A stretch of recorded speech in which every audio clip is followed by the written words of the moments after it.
ஈரோடு மாவட்டம் கோபிச்செட்டிப்பாளையத்தில் பெய்த கனமழையால் வெப்பம் தணிந்தது. கோபிச்செட்டிப்பாளையம் சுற்றுவட்டார பகுதிகளில் கடந்த சில நாட்களாக வெப்பத்தின் தாக்கம் அதிகம் இருந்தது. இந்நிலையில் குள்ளம்பாளையம், கரட்டிடப்பாளையம் உள்ளிட்ட பகுதிகளில் அரை மணி நேரம் கனமழை பெய்தது. வெப்பத்தின் தாக்கம் குறைந்ததால் மக்கள் மகிழ்ச்சி அடைந்தனர்.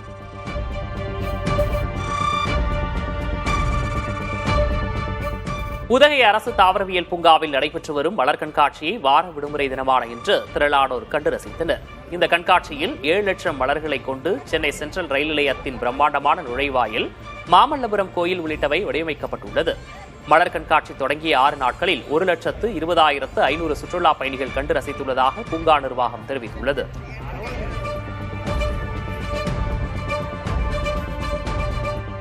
கன்னியாகுமரி மாவட்டத்தின் முக்கிய சுற்றுலா தலமான திருப்பரப்பு அருவியில் வார விடுமுறையை முன்னிட்டு சுற்றுலா பயணிகள் கூட்டம் அலைமோதியது. குமரி மாவட்டத்தின் பல்வேறு பகுதிகளில் இருந்தும், அண்டை மாவட்டங்கள் மற்றும் கேரளாவில் இருந்தும் ஏராளமானோர் குடும்பத்துடன் இங்கு குவிந்தனர். அருவியில் நீர்வரத்து சீராக இருந்ததால் பயணிகள் உற்சாகமாக குளித்து மகிழ்ந்தனர்.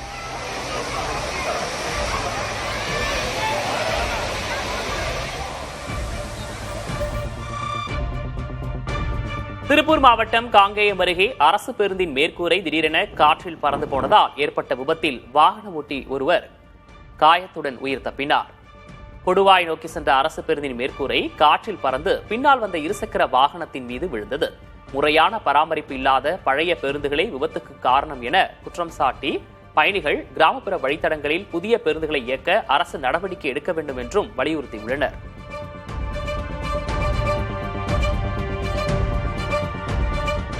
திருவண்ணாமலை மாவட்டம் வந்தவாசி அருகே பெரமநல்லூரில் பாஞ்சாலி அம்மன் கோயில் அக்னி வசந்த விழாவை முன்னிட்டு துரியோதனன் படுகளம் நிகழ்வு நடைபெற்றது. இதில் நாடக கலைஞர்கள் பீமன், துரியோதனன், திரௌபதி காந்தாரை வேடம் அணிந்து மகாபாரத இதிகாச நிகழ்வுகளை தத்ரூபமாக நடித்து காண்பித்தனர்.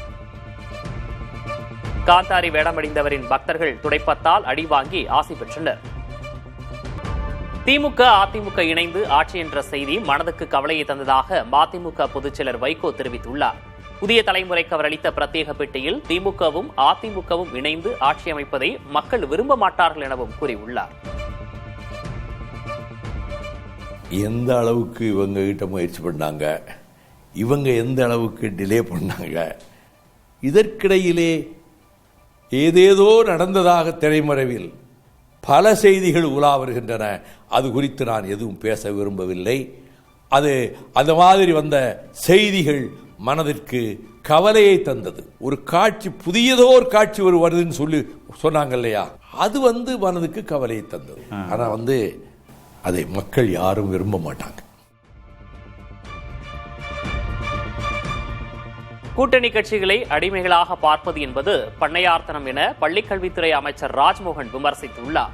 காங்கிரஸ் கட்சியை திமுக விமர்சித்துள்ளது குறித்த செய்தியாளர்களின் கேள்விக்கு பதிலளித்த அவர், தேசத்தின் பேரியக்கத்தை சிறுமைப்படுத்தி பேசுவது சரியல்ல எனவும் கூறினார்.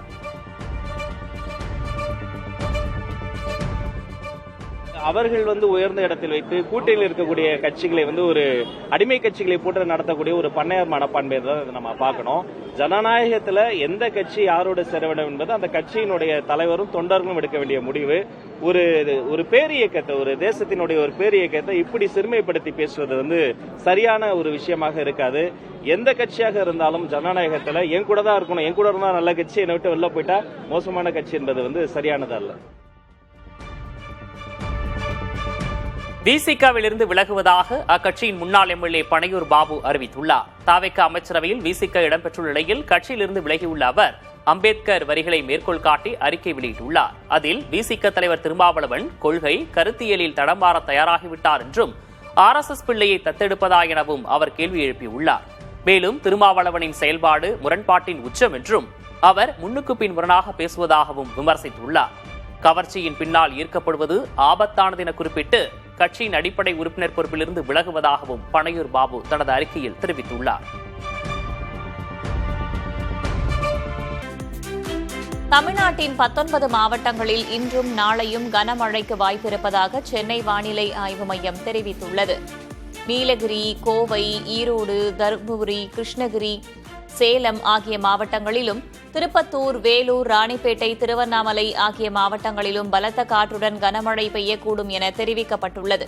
அதேபோல கள்ளக்குறிச்சி, பெரம்பலூர், திருச்சி, நாமக்கல், கரூர், திண்டுக்கல், தேனி மற்றும் மதுரை மாவட்டங்களிலும் பலத்த காற்றுடன் கூடிய கனமழை பெய்யக்கூடும் என கணிக்கப்பட்டுள்ளது. வரும் செவ்வாய்க்கிழமையன்று 6 மாவட்டங்களில் கனமழை பெய்ய வாய்ப்பிருப்பதாக சென்னை வானிலை ஆய்வு மையம் கணித்துள்ளது. அதன்படி கோவை மற்றும் திருப்பூர் மாவட்டத்தின் மலைப்பகுதிகள், நீலகிரி, தேனி, திண்டுக்கல் மற்றும் கன்னியாகுமரி ஆகிய மாவட்டங்களில் பலத்த காற்றுடன் கனமழை பெய்யக்கூடும் என தெரிவிக்கப்பட்டுள்ளது. அதேபோல தமிழ்நாட்டின் ஓரிரு இடங்கள், புதுவை மற்றும் காரைக்காலில் மிதமான மழை பெய்யக்கூடும் எனவும் கூறப்பட்டுள்ளது. சென்னையில் 2 நாட்களுக்கு மழை பெய்ய வாய்ப்பிருப்பதாக சென்னை வானிலை ஆய்வு மையம் தெரிவித்துள்ளது. மாலை அல்லது இரவு நேரங்களில் இடி மின்னலுடன் கூடிய லேசான மழை பெய்ய வாய்ப்புள்ளதாக தெரிவிக்கப்பட்டுள்ளது. நகரின் அதிகபட்ச வெப்பநிலை 38 டிகிரி செல்சியஸை ஒட்டி இருக்கக்கூடும் என்றும் கூறப்பட்டுள்ளது.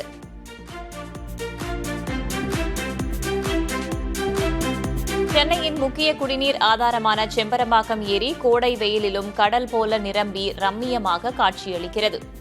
கடந்த ஆண்டு பெய்த மழை மற்றும் கிருஷ்ணா நதிநீர் வரத்து காரணமாக மொத்தமுள்ள 24 அடியில் தற்போது நீர்மட்டம் 21.42 அடியாக உயர்ந்துள்ளது. சென்னை குடிநீருக்காக தினமும் 165 கன அடி நீர் எடுக்கப்படும் நிலையிலும் ஏரியின் கொள்ளளவு 3000 மில்லியன் கன அடியை நெருங்குகிறது. தமிழகத்தில் மழை பெய்ய வாய்ப்புள்ளதாக வானிலை ஆய்வு மையம் அறிவித்துள்ளதால் நீர்வளத்துறை அதிகாரிகள் ஏரியை தொடர்ந்து கண்காணித்து வருகின்றனர். மன்னார் வளைகுடா கடற்பகுதியில் மணிக்கு 45 முதல் 65 கிலோமீட்டர் வேகம் வரை சூறைக்காற்று வீசக்கூடும் என்பதால் ராமநாதபுரம் மாவட்ட நாட்டுப்படகு மீனவர்கள் மறு உத்தரவு வரும் வரை கடலுக்கு செல்ல மீன்வளத்துறை தடை விதித்துள்ளது. மீனவர்கள் உடனடியாக கரை திரும்புமாறும் விசைப்படகுகளை பாதுகாப்பாக நங்கூரமிடுமாறும் அறிவுறுத்தப்பட்டுள்ளது.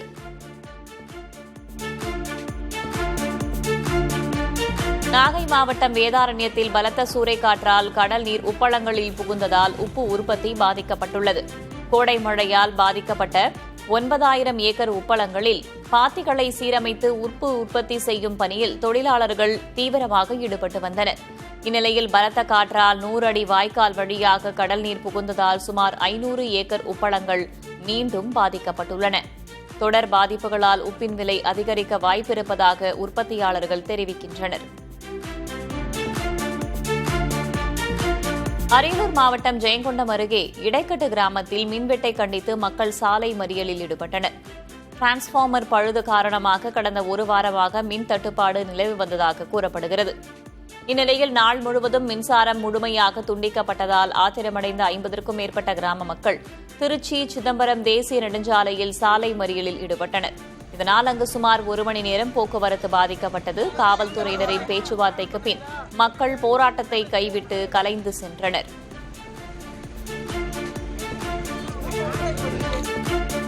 தமிழகத்தில் அறிவிக்கப்படாத மின்வெட்டால் பொதுமக்கள் அவதியடைவதாக அதிமுக பொதுச் செயலர் எடப்பாடி கே பழனிசாமி தெரிவித்துள்ளார்.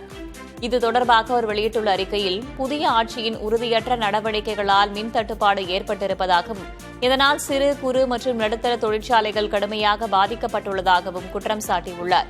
எனவே இப்போதுதான் ஆட்சிக்கு வந்திருக்கிறோம் என்று சாக்குப்போக்கு சொல்லாமல் தமிழக அரசு உடனடியாக போர்க்கால அடிப்படையில் நடவடிக்கை எடுத்து மின்வெட்டை போக்க வேண்டும் என்று எடப்பாடி பழனிசாமி வலியுறுத்தியுள்ளார். தமிழகம் முழுவதும் மருத்துவமனைகளில் தடையில்லாத மின்சாரம் வழங்க ஊழியர்களுக்கு தமிழ்நாடு மின்சார வாரியம் உத்தரவிட்டுள்ளது. கோடை வெயிலால் மின் தேவை அதிகரித்து பல இடங்களில் மின்வெட்டு நிலவி வருகிறது. இதனால் மருத்துவமனைகளும் பாதிப்புக்குள்ளாகி வருகின்றன. இந்நிலையில் அனைத்து அரசு மருத்துவக் கல்லூரிகள், மாவட்ட மருத்துவமனைகள் மற்றும் ஆரம்ப சுகாதார நிலையங்களுக்கும் தடையில்லா மின்சாரம் வழங்குவதை உறுதி செய்ய ஊழியர்களுக்கு மின்சார வாரியம் அறிவுறுத்தியுள்ளது. மேலும் பழுது ஏற்பட்டால் உடனடியாக மாற்று ஏற்பாடு செய்யவும் அல்லது ஜெனரேட்டர்கள் மூலம் மின்சாரம் வழங்கப்படுவதை உறுதி செய்யவும் உத்தரவிடப்பட்டுள்ளது. மாநிலம் முழுவதும் உள்ள தனியார் பள்ளி பேருந்துகள் மற்றும் வேன்களில் மே 31ஆம் தேதிக்குள் பாதுகாப்பு தணிக்கையை முடிக்க போக்குவரத்து துறை உத்தரவிட்டுள்ளது. ஜூன் 1 முதல் பள்ளிகள் திறக்கப்பட உள்ள நிலையில் பள்ளி பேருந்துகளில் வேக கட்டுப்பாட்டு கருவி, தீயணைப்பான், முதலுதவி பெட்டி உள்ளிட்ட பாதுகாப்பு விதிகள் குறித்து ஆய்வு செய்யப்பட்டு வருகிறது.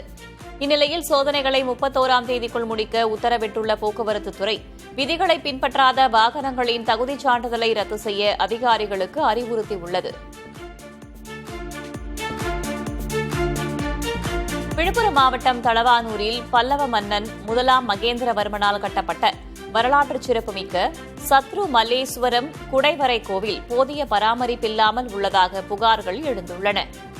முதலாவது மகர தோரணம், துவார பாலகர்கள் மற்றும் பல்லவ கிரந்த கல்வெட்டுகளை கொண்ட இந்த கோவிலை தொல்லியல் துறை முறையாக பராமரிக்கவில்லை என்று வரலாற்று ஆய்வாளர்கள் வேதனை தெரிவிக்கின்றனர். மேலும் கோவிலுக்கு செல்ல முறையான சாலை வசதி அமைத்து சுற்றுலா தலமாக அறிவிக்க வேண்டும் என்று பொதுமக்கள் மற்றும் தொல்லியல் ஆர்வலர்கள் கோரிக்கை விடுக்கின்றனர். நாங்கள் அஜந்தா எல்லோரா குகை கோயிலெலாம் போயிருக்கோம். அதை விடவே இது ரொம்ப பிரம்மாண்டமாகவும் பிரமிக்க வைக்கிற மாதிரி இருக்குது. இங்கே பக்கத்தில் கூட்டேற்பட்டிலேருந்து இங்கே கிட்டவே இருக்குது. இவ்வளோ நாள் நாங்கள்லாம் பார்க்காம ரொம்ப மிஸ் பண்ணிட்டோமேன்னு இருக்குது. நாங்கள் வரும்போது பார்க்கும்போது வழியெல்லாம் கொஞ்சம் சீரமைப்பு பண்ணாமல் இருக்குது. இப்போ அதெல்லாம் சீரமைச்சு பண்ணிங்கன்னா நிறைய பெரிய சுற்றுலா தலமாக ஆகும். அதனால் இதெல்லாம் சீரமைப்பு பண்ணணும்.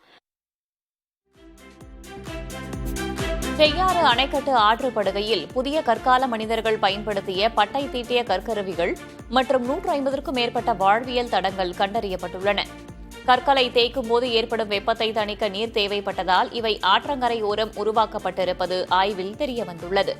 இந்த அரிய வரலாற்று தடயங்களை தொல்லியல் துறை உடனடியாக பாதுகாக்க வேண்டும் என்று ஆய்வாளர்கள் வேண்டுகோள் விடுக்கின்றனர். திருவள்ளூர் மாவட்டம் திருத்தணி, பள்ளிப்பட்டு, திருவாலங்காடு பகுதிகளில் வீசிய சூறைக்காற்றால் அறுவடைக்கு தயாராகியிருந்த பல டன் மாங்காய்கள் உதிர்ந்து விழுந்துள்ளன. இதனால் சந்தைக்கு வரத்து அதிகரித்து கிலோ 35 ரூபாய்க்கு விற்கப்பட்ட மாங்காய் தற்போது 3 ரூபாயாக வீழ்ச்சியடைந்துள்ளது. கூலி மற்றும் போக்குவரத்து செலவு கூட கிடைக்காததால் சோகமடைந்த விவசாயிகள் மாங்காய்களை தோட்டங்களிலேயே விட்டு நிலத்திற்கு உரமாக்கி வருகின்றனர். தங்களுக்கு கிலோவுக்கு 5 ரூபாய் அரசு மானியம் வழங்க வேண்டும் என்றும் திருத்தணியில் மாம்பழக்கூழ் ஆலை அமைக்க வேண்டும் என்றும் விவசாயிகள் கோரிக்கை விடுக்கின்றனர். நாகர்கோவிலில் ரேஷன் பொருட்கள் கடத்திய வழக்கில் நுகர்பொருள் வாணிப கழக அதிகாரிகள் உட்பட 6 பேர் கைது செய்யப்பட்டுள்ளனர். தென்னந்தோப்பில் பதுக்கப்பட்டிருந்த 5 டன் ரேஷன் அரிசி மற்றும் கோதுமையை உணவு கடத்தல் தடுப்பு பிரிவு காவல்துறையினர் பறிமுதல் செய்தனர். இது தொடர்பான விசாரணையில் அரசு நுகர்பொருள் வாணிப கழக குடோன் அதிகாரிகள் மற்றும் ஊழியர்களுக்கு கடத்தலில் தொடர்பிருப்பது அம்பலமானது. 6 பேரை கைது செய்துள்ள காவல்துறையினர் இவர்கள் மீது குண்டர் தடுப்பு சட்டத்தின் கீழ் நடவடிக்கை எடுக்க ஆலோசித்து வருகின்றனர். பெண்ணுக்கு ஆபாச குறுஞ்செய்தி அனுப்பிய புகாரில் பழனி தாலுகா காவல் நிலைய சார்பு ஆய்வாளர் பணியிடை நீக்கம் செய்யப்பட்டுள்ளார். பெண் புகார்தாரர் ஒருவரின் அலைபேசி எண்ணுக்கு எஸ்ஐ ராஜகோபால் ஆபாசமாக குறுஞ்செய்தி அனுப்பி அநாகரிகமாக நடந்ததாக கூறப்படுகிறது. இதுகுறித்த புகாரின் விசாரணையில் குற்றச்சாட்டுகள் ஆதாரங்களுடன் உறுதியானதை அடுத்து சார்பு ஆய்வாளர் ராஜகோபாலை பணியிடை நீக்கம் செய்து திண்டுக்கல் சரக டிஐஜி சசிமோகன் உத்தரவிட்டார்.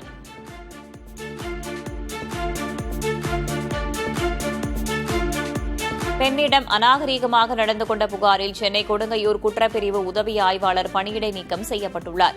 நகை திருடியதாக பெண் ஒருவர் மீது புகார் எழுந்த நிலையில் அவரிடம் உதவி ஆய்வாளர் தனசேகரன் விசாரணையின் போது அநாகரீகமாக நடந்ததாக கூறப்படுகிறது. இதுகுறித்த புகாரில் இரவு நேரத்தில் பெண் காவலரின்றி தனியாக சென்று விசாரணை நடத்தியதால் உதவி ஆய்வாளர் தனசேகரனை பணியிடை நீக்கம் செய்து வடக்கு மண்டல இணை ஆணையர் மனோகரன் உத்தரவிட்டுள்ளார். சென்னை பெரம்பூரில் திமுக நிர்வாகி வீட்டில் 35 சவரன் நகைகள் கொள்ளையடிக்கப்பட்டுள்ளன. துளசிங்கம் தெருவைச் சேர்ந்த திமுக நிர்வாகி ராஜேஸ்வரி என்பவர் உறவினர் வீட்டிற்கு சென்றிருந்த நிலையில் அவரது வீட்டின் பூட்டு உடைக்கப்பட்டு பீரோவில் இருந்த நகை மற்றும் 50,000 ரூபாய் பணம் கொள்ளையடிக்கப்பட்டுள்ளது. இதுகுறித்து அளிக்கப்பட்ட புகாரின் பேரில் காவல்துறையினர் சிசிடிவி காட்சிகளை ஆய்வு செய்து விசாரித்து வருகின்றனர்.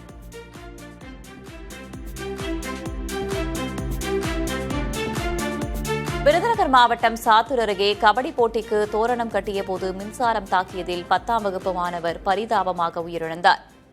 செட்டுடையான்பட்டியில் கவின் பாண்டியன் என்ற 15 வயது சிறுவன் கபடி போட்டிக்காக தோரணம் கட்டினார். அப்போது எதிர்பாராத விதமாக மின்சாரம் பாய்ந்து மாணவர் கவின் பாண்டியன் உயிரிழந்தார். மாநில அளவிலான கபடி வீரராக வர வேண்டும் என்ற கனவோடு இருந்த மாணவரின் மறைவு கிராம மக்களிடையே சோகத்தை ஏற்படுத்தியுள்ளது. பாஜகவின் வெற்றிக்கு காங்கிரஸ் தான் காரணம் என திமுக இளைஞரணி செயலரும் சட்டமன்ற எதிர்க்கட்சித் தலைவருமான உதயநிதி ஸ்டாலின் விமர்சித்துள்ளார். திமுக இளைஞரணி நிர்வாகிகள் கூட்டத்தில் பேசிய அவர், ஒட்டுமொத்த தமிழக மக்களுக்கும் தேர்தல் முடிவுகள் ஏமாற்றமாக இருப்பதாக தெரிவித்தார்.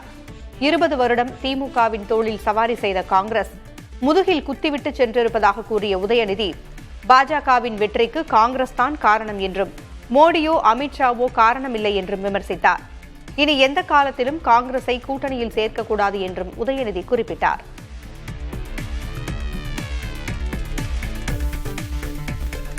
மக்கள் போட்ட ஓட்டுல ஜெயிச்சிட்டு பதவிக்காக சொல்லாம கொள்ளாம ஓடி போயிட்டாங்க. குறைஞ்சபட்ச ஒரு நன்றியோ நாகரிகமோ இல்லாத காங்கிரஸை இனி எந்த காலத்திலையும் நாம நம்பக்கூடாது, எந்த காலத்திலையும் நாம கிட்ட சேர்க்க கூடாது.